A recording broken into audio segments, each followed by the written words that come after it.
এটা হলো আমাদের লিভার। লিভারের অনেকগুলা কাজের মধ্যে একটা হচ্ছে পিত্ত রস তৈরি করা, ঠিক আছে? তাহলে আমরা প্রথমে জানলাম পিত্ত রস। লিভার থেকে পিত্ত রসটা দুইটা নালী মাধ্যমে, যেগুলোকে আমরা বলি পিত্তনালী, এই দুইটা নালীর মাধ্যমে পিত্তথলিতে আসে। পিত্তথলিতে এসে পিত্তথলিতে জমা হয়, ঠিক আছে? আমরা যখন খাবার খাই, আমাদের খাবারে তো তেল থাকে, চর্বি থাকে। এই তেল চর্বি খাবারটা যখন আমরা খাই, তখন পিত্তথলি থেকে এই পিত্তরসটা পিত্তনালীর মাধ্যমে খাদ্যনালীতে আসে। তাহলে পিত্তনালীটা কোথায় শেষ হয়েছে? খাদ্যনালীতে। আচ্ছা, এই আমরা খেলাম, এই খাবারের যে ইয়েটা আছে খাদ্যনালী, এই খাদ্যনালীতে এসে এভাবে করে জিনিসটা জমা হয়।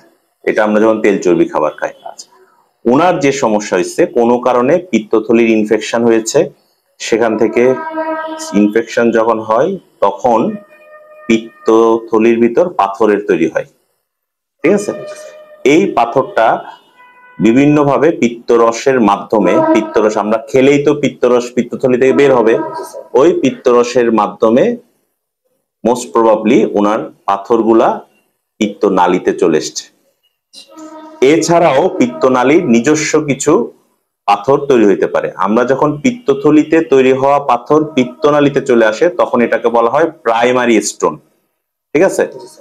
আচ্ছা, আর যদি পিত্তথলির নিজস্ব কিছু প্যাথোলজির জন্য, যেমন পিত্তনালীর ভিতর ইনফেকশন হতে পারে, পিত্তনালীর ভিতর কৃমি ঢুকতে পারে, পিত্তনালীর ভিতর আরো বিভিন্ন সেকেন্ডারি কজের জন্য যে পাথরটা হয় সেটাকে বলা হয় সেকেন্ডারি স্টোন।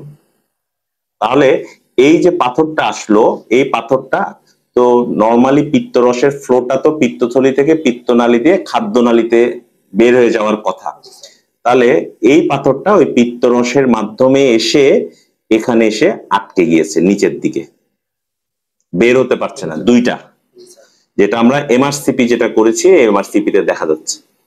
তাহলে আমাদের এখানে যখন হলো পিত্তনালীটা পাথর দিয়ে ব্লক হয়ে গেছে, পিত্তরসটা আসতে পারছে না, তাহলে পিত্তরস খাদ্যনালীতে আসার না পারার কারণে পিত্তরস জমা হচ্ছে শরীরের ভিতরে, এখানের মধ্যে। এই পিত্তরসের মধ্যে থাকে হলো বিলিরুবিন বলে একটা মৌল। হ্যাঁ, বিলিরুবিন নাম শুনে থাকবেন, সিরাম বিলিরুবিন পরীক্ষা করা হয়। এই বিলিরুবিন যখন শরীরে বেড়ে যায়, এই বিলিরুবিন খাদ্যনালী দিয়ে সাধারণত প্রস্রাব পায়খানা দিয়ে বের হয়ে যায়। যখন সেটা বের হতে পারে না, তখন শরীরে বিলিরুবিনের মাত্রা বাড়তে থাকে। বিলিরুবিনের মাত্রা যত বাড়বে, তত শরীরে জন্ডিসের মাত্রাও বাড়তে থাকে। এই বিলিরুবিনটা হচ্ছে আপনার যে সিরাম বিলিরুবিন করা আছে, এটা হচ্ছে জন্ডিসের মাত্রাটা ইয়া করে। ওনার জন্ডিসের মাত্রা কত? মেইন সমস্যা হচ্ছে তার পিত্তনালীর নিচের অংশ ব্লক, পিত্তরস বের হতে পারছে না পিত্তনালী থেকে। এই পিত্তরস জমা হওয়ার জন্য ওনার বিলিরুবিনটা বাড়ছে, ওনার শরীরে জন্ডিস দেখা যাচ্ছে।